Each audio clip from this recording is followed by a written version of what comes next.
భగీరప్ప గారు మాడుకు పోయినప్పుడు వాళ్ళు పంచులు కట్టిన ఒకే కారంలో లోపల పంపలేకపోయినారన్నమాట.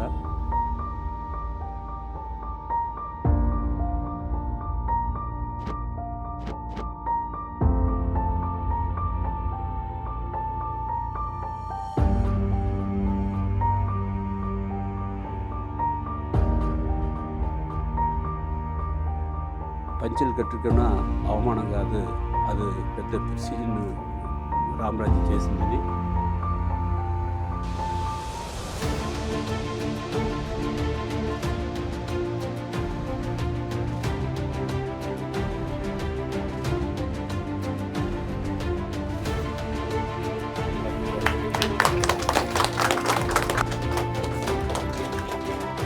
ನಮ್ಮನ್ನು ಕರೆಕಳಿಸಿದ್ದು ಅಂದ್ರೆ ರಾಮರಾಜ್ ಕಂಪ್ನಿಯವ್ರಿಗೆ, ನಮ್ಮ ಚೇರ್ಮನ್ ಸಾಹೇಬರು, ಇದೆಲ್ಲ ಯಜಮಾನರು ನಮಸ್ಕಾರ.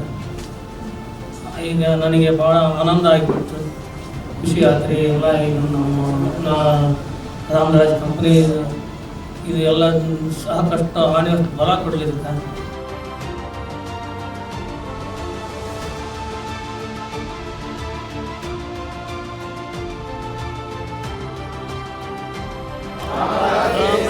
Solid.